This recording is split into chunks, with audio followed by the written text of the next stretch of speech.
Darkstalkers! Arguably one of the most underutilized fighting game franchises, despite their characters appearing in basically every crossover game Capcom has allowed their characters to be in.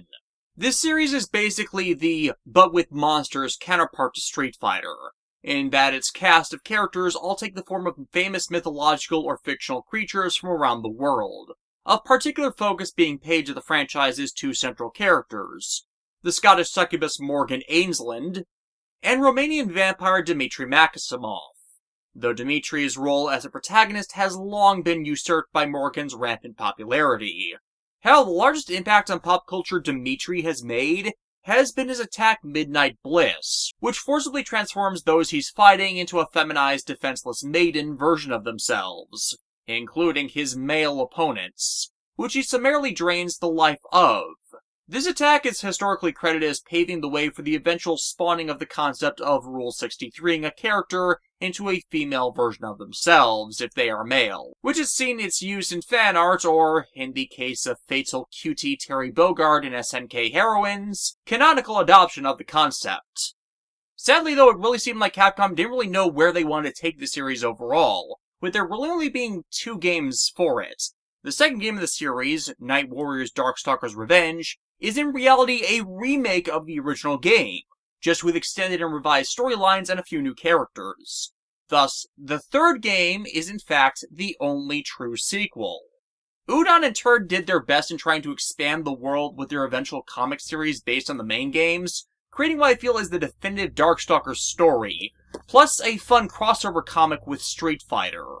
Beyond that though, well, as said, the series only really survives by being mass crossover fodder, with Morgan being tossed into every scenario plausible for her to be in whenever Capcom does some form of collab. To detail everything she's cameoed in would be just wasting time, but it is extensive, permitting her to be the most fleshed out of the cast as consequence, with her joining Chun-Li and Mai Shiranui as the staple representative badass leading ladies of the fighting game genre. It still won't get any of them into Super Smash Bros. Damn it, Masahiro Sakurai, we love you, but that was the one thing missing. But it's important to note that it's not because they're sexy, damn it, but that their capabilities, stories, and just persona engage and intrigue players, which collectively endeared them to us. I love the kind of woman that can kick my ass. Unfortunately, Darkstalkers was also hit by the 90s fighting game adaptation curse, the first game being used as the basis of a 13-episode cartoon in 1995 made by Graz Entertainment, the same company that did the 1993 Street Fighter cartoon. And yes, the Darkstalkers cartoon is the worst one of the two, for at least Street Fighter's adaptations maintained a semblance of the plot. The Darkstalkers cartoon had no such luck.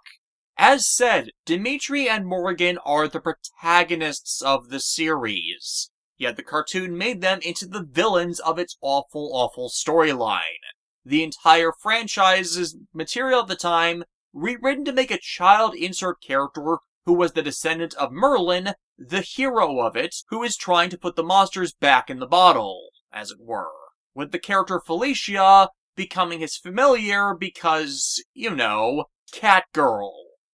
The cartoon's failing was that it threw out all the nuances of the characters, their complex moralities, their different ethical standards by factor of them largely originating as non-human beings. Just all the sophisticated elements such monsters make interesting and engaging to see their sins and virtues when they don't align to standard paradigms, and instead make it a carbon copy, good versus evil story.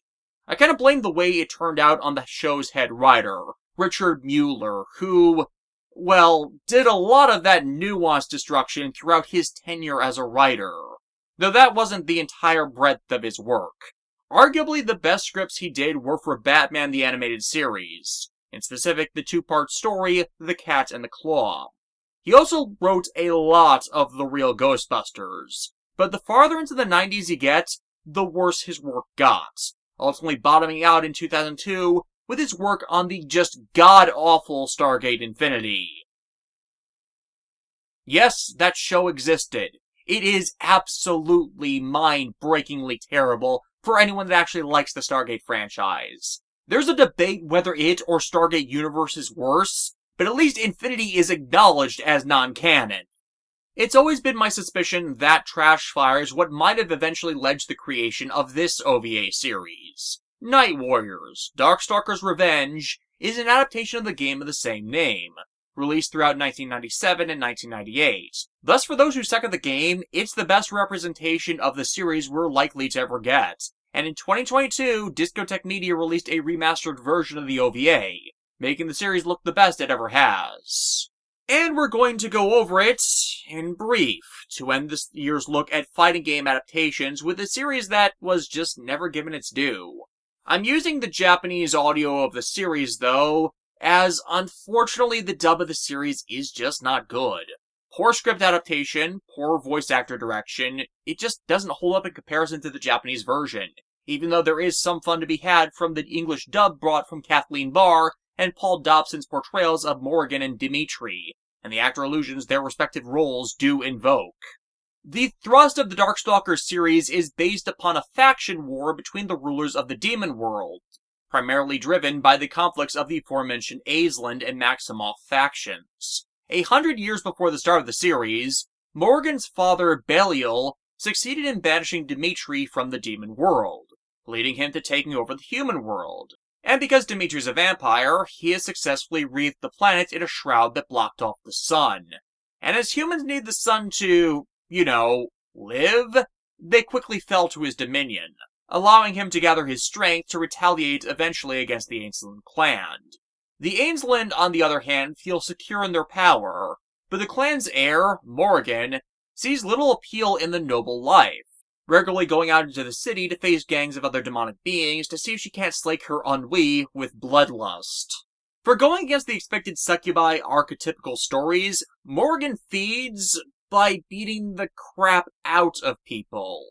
She generally prefers a good fight against something that can challenge her, though she's generally too strong for most of the common monsters to even give her a good workout. Ergo, her actual interest in Dimitri and his schemes. どうして服従することしか考えないの？これをなくした男に生きてる価値はないわ。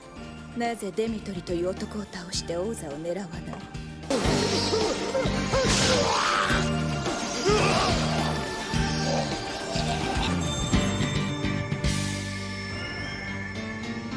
デミトリ・マキシモフ、いい男の匂いがする。 But this faction war ends up drawing in the other members of the demon world in play, generally known as Darkstalkers. Such as Felicia, a Catwoman who wants to be recognized as a talented entertainer, but finds herself stymied by the human world's fear of Darkstalkers caused by Dimitri's dominion over the planet and him stealing the sun from the world, leading to the world to slowly die from the sheer lack of the capacity to grow any sustainable food supply.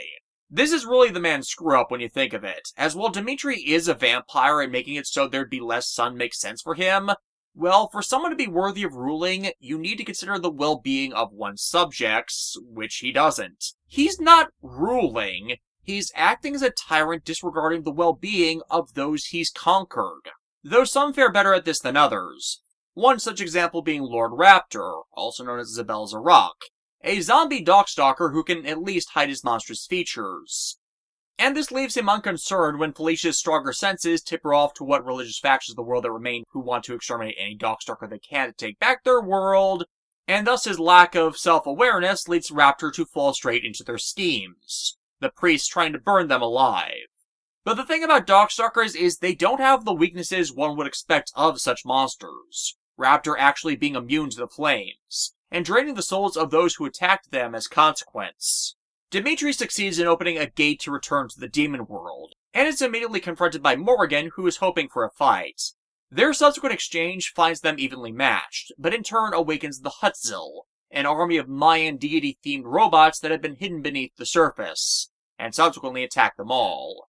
These robots are the minions of the true antagonist of the Darkstalker series, the alien entity Pyron, who left these robots here in the event that the planet would at any point host a form of life that could become a threat to him. And with Dimitri opening the door to the demon world to expose the powers of those there to Pyron's awareness, well, this is basically his fault. Yeah, you can kind of see why Morgan became the face of the franchise, as while she's a battle freak that just wants a good time, Dimitri's a giant dick. As they defeat the unleashed wave of these robots, it begins to draw other factions to attention. Specifically the half-Darkstalker vampire hunter Donovan Bane, who is charged by a group of priests to protect a young girl named Anita that is revealed to be hunted by various Darkstalker groups because she is, in fact, psychic and destined to become the new ruler of humanity. This character is basically Relena Peacecraft if she were a new type. No, really, her actress Akiko Yajima actually does voice Relena from Gundam Wing. Unfortunately, normal people in this setting even more fear the supernatural due to the harm Dimitri's done. Thus, anything that shows any type of special power, they treat as default as a Darkstalker, which is thus why she needs a protector like Donovan, lest humanity destroy themselves.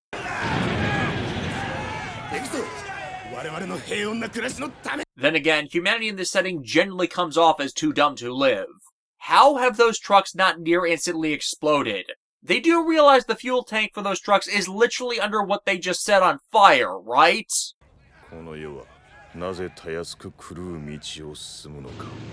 It's the lack of the sun, dude. Not everyone is naturally nocturnal. But yes, those idiots suicide bombed the church, thus leading everyone to die, with Anita remaining completely unharmed from the lunatics' assault, and who are subsequently eliminated from a show of Donovan's own supernatural powers. The priests see, however, that Donovan in his own way can revive Anita's missing humanity, thus she departs with him, even as they're darkstalked by more of the drones. The second OVA begins with the Jiangxi priest siblings Mie Ling and Hisen Kyo exterminate a nest of spider demons, before finding a bunch of burned monster bodies. Investigating, it appears a time skip has taken place, as Donovan and Anita have now found themselves traveling through regions of the Asian continent from wherever they were before. Though they turn their powers on a bunch of idiot guys that keep trying to proposition Mie Ling for sex, which leads to an appropriate punishment for the lot of them. For those not familiar with Darkstalkers, Mie Ling and Senko, also known as Lin Lin and Lei Lei, are twin sisters whose mother had her soul stolen by darkness. In their quest to free her, Lei Lei agreed to be transformed into a Jiangxi, which, depending on the mythos you look at, are either Chinese equivalents to vampires or Chinese equivalents to zombies, and that they are magic corpse dolls of immense power. And to keep her new monstrous tendencies in check so as to retain her full humanity so they can eventually turn her back once they save their mother, Mie Ling magically transforms herself into the talisman Hisen Kyo wears over her forehead, which also helps the two collaborate in combat since, well, two souls, one body, and something has to help Hisen Kyo control her massive secondary arms. Or at least I think those are her secondary arms? Mie Ling might just be puppeteering some mechanism or animating the cloth wrapped around whatever those constructs are. Honestly, the pair are fun, and they've got one of the more engaging stories of the cast members with their altruistic quest, which makes me at times wonder if their tale might have inspired the likes of, say, Full Metal Alchemist with the mechanics between them, not to mention the common story points. But we see what's brought Donovan to the Chinese region, as a Darkstalker that takes the form of a cursed suit of armor, named Bishamon, who is renamed from Hanya because Hanya are generally female demons and this suit of armor does not identify as such. Bishamon is devastating the local town with its presence, so Donovan agrees to deal with it discreetly, especially as couriers passing through the region keep using their passengers and cargo as bait for the beast due to the bounty defeating Bishamon has garnered. Yeah, it's a recurring thing in the series that humans, due to the darkness, are as corrupt and evil a bunch of assholes that happily take advantage of others to put them in the line of fire against the monsters over themselves. And with these kinds of assholes screwing everyone else over, well, you'd have thought their brand of dickbag would have died out first, since they'd stay on their own instead of rallying together.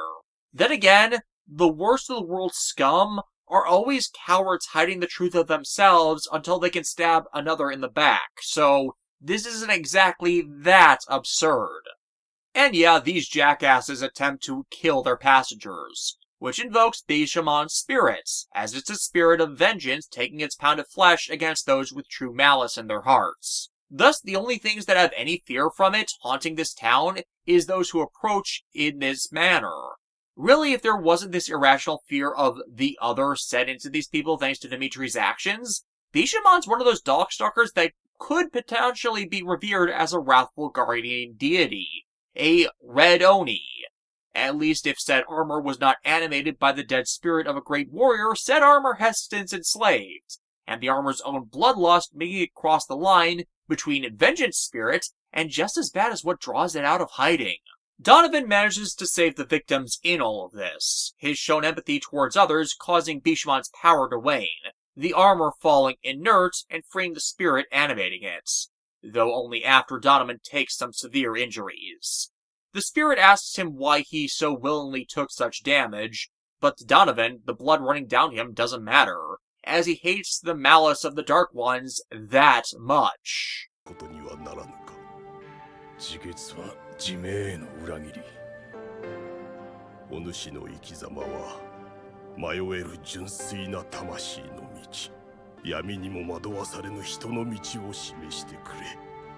その夢は我々が見失った道なのだ。我々のな。 Though it's revealed that the one that contracted Donovan to defeat the armor, yeah, he was after the cursed armor's power. And the man not realizing what it means to wear said armor is destroyed by its power in a brilliant showcase of karma. With the spirit of the samurai deciding to take on the greatest challenge he could, as inspired by Donovan's act, to battle against the will of the armor itself to defeat its curse. This is where we get to the actual antagonist of this series, Pyron. And we get why he's brought into this immediately. He is a being that loves the earth and those upon it. Really. He views the earth as his, and what Donovan's done in blocking the sun from sight of the planet disgusts him, to the point he's decided to turn his ire on all the denizens of the night for it. Well, okay, that's a bit deceptive a rationale. Pyron is actually from a war-driven alien race of fire spirits that can be as immense as actual stars. The conquest of planets he's made part of his dominion also includes Earth, and Earth having been swallowed by the darkness, something he does not know as a being of living starfire, that offends him. In the game's story, he also has a tendency to eat the planets he conquers as fuel, though decided to take a 65 million year nap after he and his 4 showcase drones exterminated the dinosaurs in the Darkstalkers universe. Speaking of, is anyone else keeping a tally of all the ways in fiction that the dinosaurs were exterminated? Regardless, Pyron's now on Earth with intent to exterminate the Darkstalkers, and maybe the entire planet with them. The Jiangxi siblings catch up to Donovan and Anita, helping them with his injuries while teaching Anita more about what it means to be human. The girl succeeding in getting him to agree to a ceasefire between them before they all fall under attack by more of Pyron's robots. Their collaborative extermination of them ending the second OVA, showing a sign that all the Darkstalkers together may be a challenge too great for even Pyron to overcome. And Pyron meeting that challenge by using his own powers to restore light to the world and entrapping Dimitri.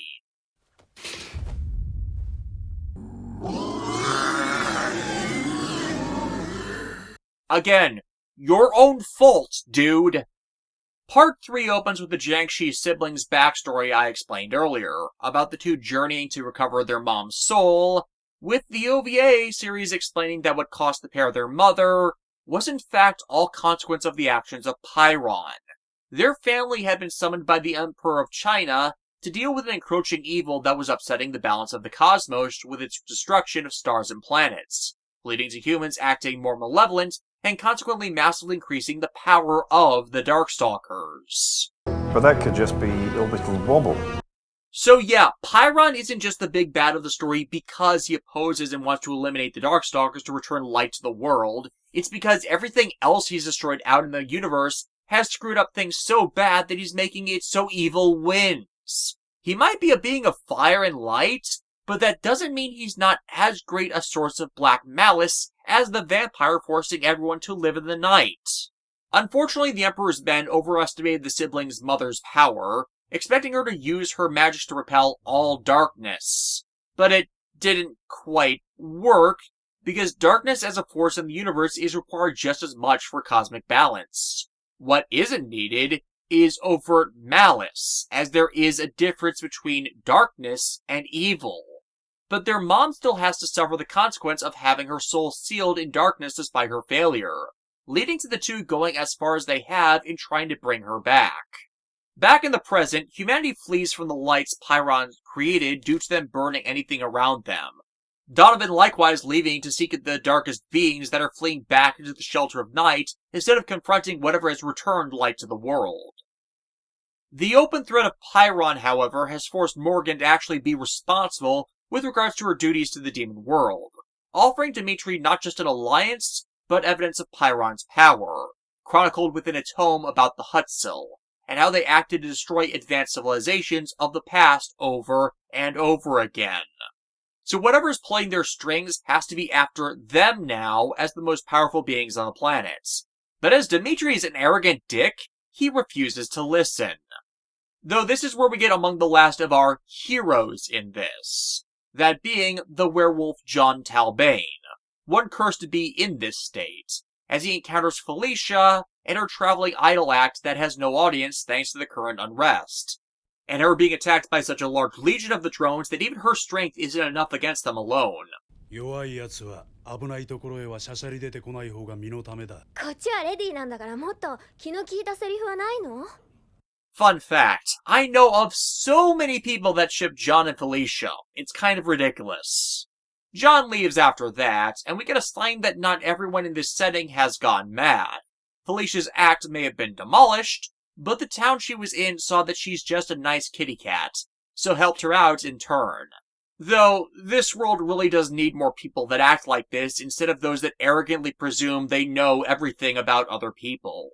Case in point, the next scene where this guy and his gigantic railroad railgun that is blocking the populace of the town from evacuating. Yeah, fun fact, those type of railroad cannons, they are basically worthless, as the recoil from each shot would knock the entire cannon assembly off of the rail. Worse, they had terrible aim for targets that weren't stationary, so for a small, fast, and strong target like a standard Darkstalker, they would be less than worthless, as it would be impossible to hit with it. Thus, no, with him preventing the townspeople from leaving when they know of a coming threat, his own arrogant presumption is going to lead to a massacre if the entity arriving is in a mood for a killing. Still, Felicia tries to help the town out in her own way using her personal train, offering to pull more passenger cars behind the storage cars she uses for her show, even though she hasn't properly healed yet. But unfortunately, she is the threat that the guy with the phallic symbol believed was coming.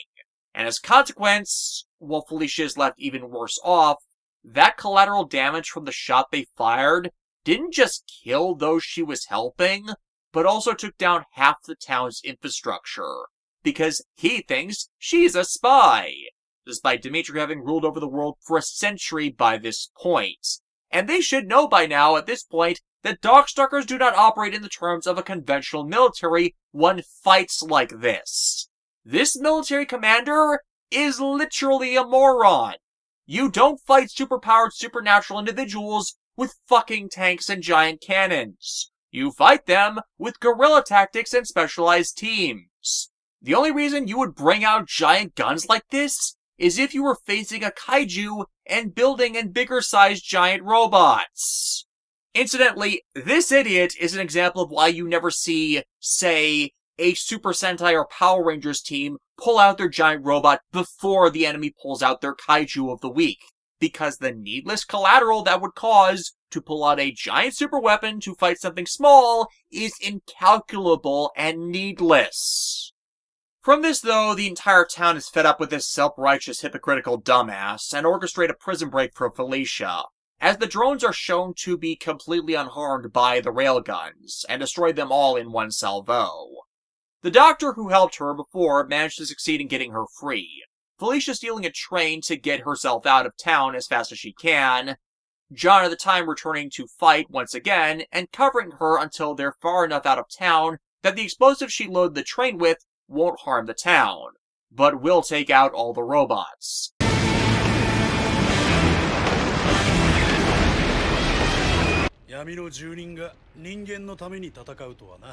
Kind of an ironic line, considering John in this is voiced by Fumihiko Tachiki, aka Gendo Ikari. 人間の中にも闇を理解してくれる人もいる。信じてるんだ。いつか闇の住人も人間に理解されるって。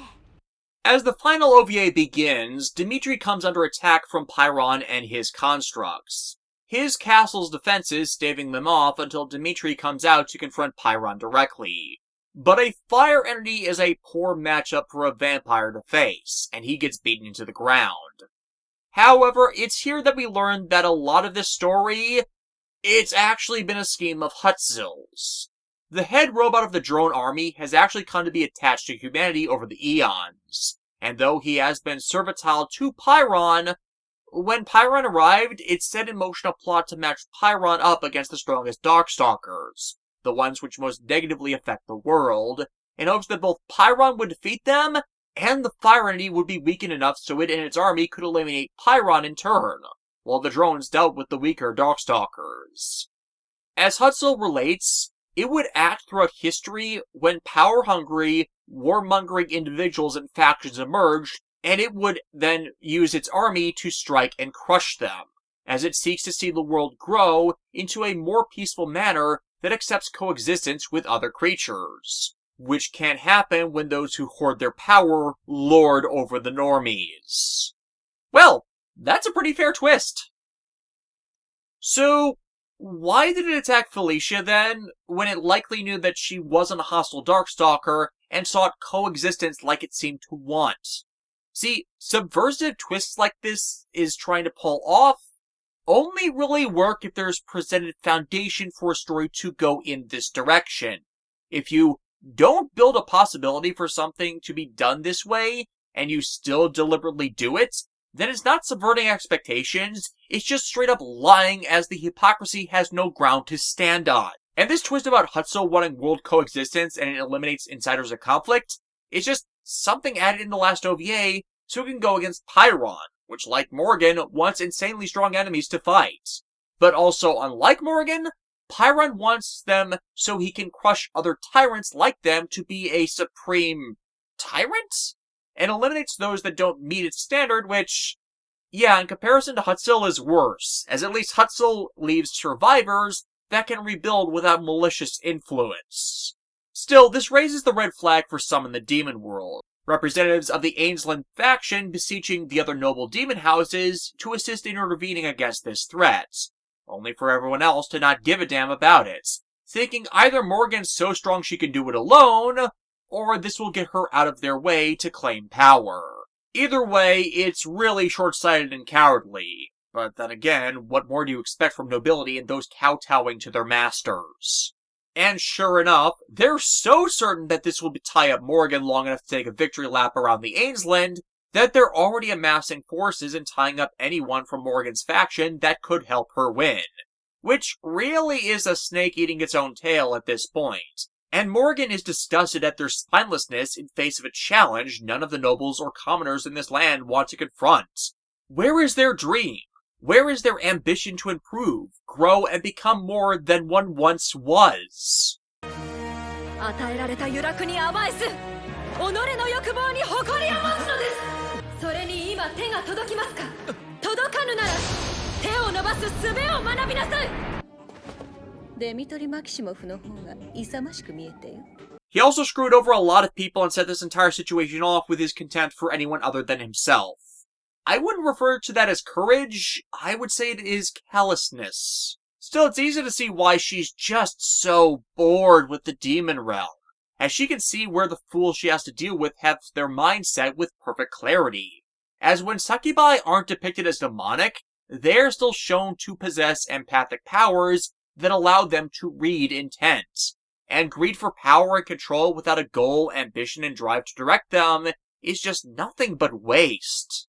This leads her to returning to the human world and finding Dimitri, letting the vampire drink her blood to restore his strength.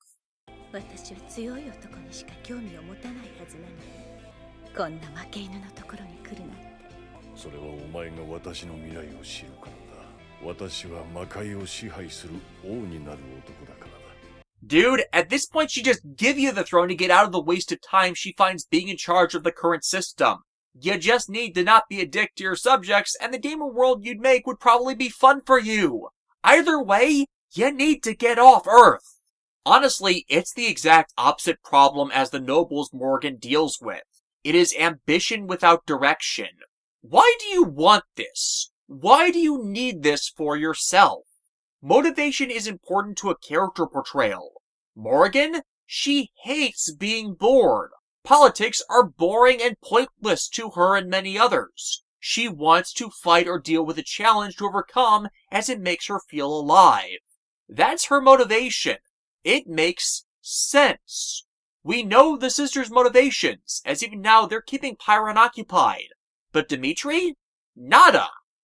Donovan and Anita also arrive to help Mei Ling and Hisenkyo fight off Pyron, but the barriers Pyron keeps blocking their attacks with wears them down, ultimately leading to Donovan taking fatal damage.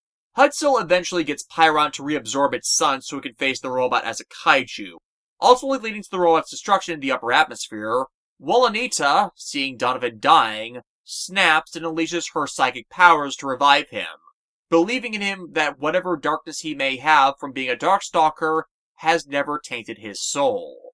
So through the power of psychic healing, he's brought back with his full Darkstalker abilities unlocked. And as a consequence, it robs us of seeing Morgan fight Pyron for reasons inexplicable to, well, a lot of us who wanted to see that, as Donovan just one-shots him at this point because the power of humanity? 全ての宇宙を知り尽くした私にわからんこととは何だ。私の心の中には貴様に理解できない宇宙がある。 What? Well, whatever happened, it's freed the sun from whatever it was keeping it from shining down on the Earth. Wasn't that initially said to be Dimitri's power? If it was Pyron, then a lot of the story makes no sense. And thus, the balance to the world is restored. I guess. Without the main character of the franchise really being allowed to do anything. The Darkstalker OVAs are decent enough, with exception to the last OVA of the four just completely losing the plot to resolve the Pyron mess. Though it is more reflective and a positive depiction of what's there of merit of the series than the original cartoon was. The music by Ko Otani, also known as the guy who did Gundam Wing's music, so if you ever critiqued that it sounded like that, there you go. Is honestly one of the highlights of the proceedings, especially during the fourth OVA, where it just gels with everything going on. Though I feel the biggest problem of the OVA series is it's largely just a collection of vignettes inside this setting without much aim or direction to them. They're not bad individually, but thanks to Donovan dominating a lot of what's going on in the long arc, and the exploration of him as a character, not a lot is spent on the remainder. And while that isn't terrible on its own, Donovan has a complicated arc to him, with him hating his origins and even the instinct he feels to hate humans for the persecution they inflict him with. Well, Donovan and Anita weren't originally members of the Darkstalkers roster from the original game. They were add-in characters when the story was redone with Darkstalkers 2. Meaning, despite Morgan and Dimitri being the main characters of the franchise, they barely do anything. Hell, Morgan doesn't even get much in the way of fights, to the point she might as well just played second fiddle to Dimitri. Again, not as badly as the cartoon depicted her, but, well, even Discotek knew how much she's considered Darkstalker's main, with how she's the only character on the cover and remembered by pop culture. So what the hell? The most positive it is in every battle is it recreating the combat styles, magics, and hell, even the taunts and unique to character motions of the cast. The makers of this OVA did pay attention to the games, and try to flesh out a narrative revolving around these characters. But once more, because this is building story on an early 90s fighting game, it doesn't have a great amount of content and lore to work with, which is probably why the character vignettes format is both the hindrance, but also the best they likely could do at the time. Dimitri is an antagonistic main character, Morgan's out for a fight so central focus revolving around her at this time just wasn't feasible, and the rest of the cast members don't exactly have the greatest of headlining potential, as they work best as a rotating ensemble due to them all having stories that act in culmination for their potential arcs, but not enough that they can be the linchpin anchor for everything. I honestly think this OVA isn't bad. It does everything it needs to do to give everyone in the cast their own time on the stage, but I admit, the Udon comic adaptation of the story is just, frankly, better. Udon is the comic company that produced a pair of Darkstalkers miniseries in the 2010s, alongside a Street Fighter crossover, as the company has the rights to a lot of Capcom's material for such, and their Darkstalkers comic series is just fantastic. allowing the cast to not just have their personality shine, but for there to actually be tangible forms of character arcs and development for the cast members that don't have the most overt of ones. I actually really like how they handle Morgan and such, as you get into her head a lot more and see new sides of the boredom she's trying to break and how stifling the duties as a ruler are to her, which she eventually has to take the reins of. It's as much an arc about her growth into maturity for her as her finally getting what she wants out of the challenges presented, and I can't help but love it for that. So at the very least, if you're curious about Darkstalkers' story and don't want to just play the games, give this a watch with the Japanese dub, but I'd still highly recommend the comic collection over this. Udon keeps this in decent enough prints, albeit with different edition covers, so it isn't exactly hard to find either.